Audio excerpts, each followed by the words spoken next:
আমি মনোজ চক্রবর্তী, মানুষের সাথে মানুষের পাশে চ্যানেল থেকে বহু বিতর্কিত, বহু আলোচিত একটি বিষয় নিয়ে আলোকপাত করার জন্য এসেছি। এর আগে বহু ইউটিউবার এই ব্যাপারে আপনাদের সঙ্গে কথা বলেছে।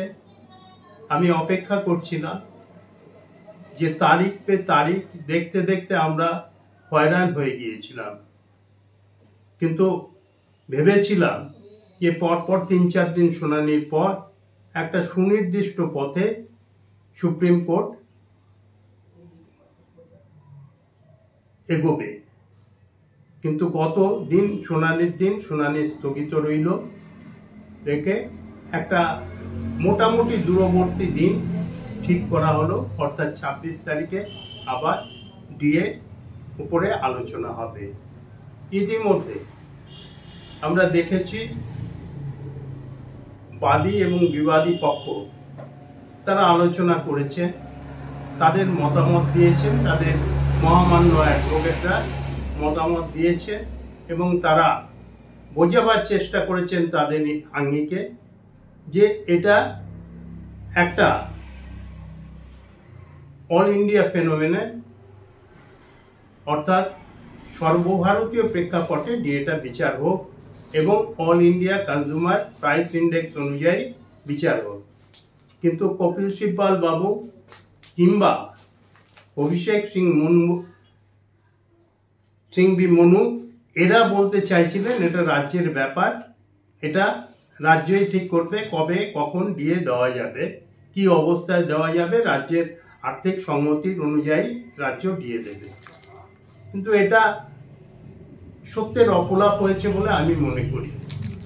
All India consumer price index অনুযায়ী ডিএর কথাটা পঞ্চদশ সম্মেলন থেকে শুরু হয়েছিল, আজ থেকে বহুদিন আগে ভারত স্বাধীন হওয়ার পরে যে সম্মেলনটা নৈনিতালে হয়েছিল, সেখান থেকে অ্যাক্রয়েড সাহেবের নেতৃত্বে বিশিষ্ট অর্থনীতিবিদ এখান থেকেই একটা সিদ্ধান্তের মধ্যে গুরুত্বপূর্ণ হয়ে ওঠে কনজিউমার প্রাইস ইন্ডেক্সের অবস্থান।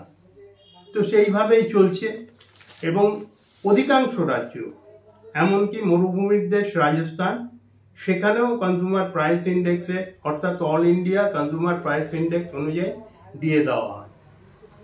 এবং মহারাষ্ট্রের কথা বাদ দিই, যেগুলো মোটামুটি অপেক্ষাকৃতভাবে আমাদের সংগঠিত রাজ্য এবং শক্তিশালী আর্থিক দিক থেকে, তারা প্রত্যেকেই এই থিওরি মেনে চলেন। অর্থাৎ বিতর্ক যেটা নেই সেটা তোলার চেষ্টা করেছে কপিল সিব্বালরা। যেটা সর্বভারতীয় প্রেক্ষাপটে হচ্ছে সেটাই রাজ্যের হওয়া উচিত, এটা আমি মনে করি। আজকে ডিএটা হলো দ্রব্যমূল্য বৃদ্ধিজনিত ক্ষতিপূরণ। যদি দ্রব্যমূল্য বৃদ্ধি হয় তাহলে স্বাভাবিকভাবে যারা সরকারি চাকুরিতে রত আছেন, শিক্ষক শিক্ষাকর্মীরা আছেন, মিউনিসিপ্যাল কর্মীরা আছেন, এদের বাস্তব যে তারা পে প্যাকেট পান সেটার অবমূল্যায়ন হয় এবং অবমূল্যায়ন হলে বাজার দরের কাছে তারা পর্যদস্ত হন। স্বাভাবিকভাবেই তাদের ক্ষতিপূরণটা রাজ্য সরকারকেই দিতে হয়, কারণ এরা রাজ্য সরকারের আন্ডারে কাজ করে, যেটা কেন্দ্রীয় সরকার তার সরকারি কর্মচারীদের জন্য করা হচ্ছে। এবং আরেকটি গুরুত্বপূর্ণ ব্যাপার হলো অধিকাংশ রাজ্যই যেটা করেছেন সেটা হলো ডিএ স্ট্যান্ডিং অর্ডার, অর্থাৎ স্থায়ী আদেশনামা। যখন কেন্দ্রীয় সরকারি কর্মচারীরা ডিএ পায় তখন রাজস্থান, মহারাষ্ট্র প্রভৃতি অনেক রাজ্য, দু একটি রাজ্য ইতস্তত বিক্ষিপ্তভাবে বাদ গেলেও, যার মধ্যে পশ্চিমবাংলা অগ্রগণ্য, তাদের কর্মচারীদের সেন্ট্রাল হারে ডিএ পাওয়ার জন্য কোনো আন্দোলন করতে হয় না, বলতে হয় না, আদালতে যেতে হয় না। এটা যে কোনো রাজ্যের পক্ষে খুব ডিসগ্রেসফুল এবং শাসকের পক্ষেও অত্যন্ত গর্হিত কাজ বলে আমি ব্যক্তিগতভাবে মনে করি।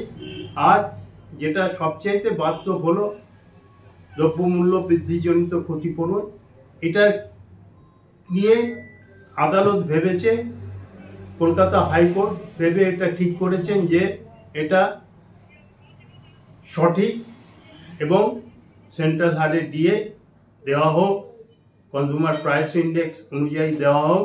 সেই আদালতের মামলা আগামী 26 তারিখ এই মাসেরই শুনানি আছে। আমরা আশা করব দীর্ঘায়িত হবে না, তারিখ পে তারিখ হবে না, হিয়ারিংটা শেষ হোক। কারণ ইতিমধ্যেই দীর্ঘ হিয়ারিং হয়ে গেছে।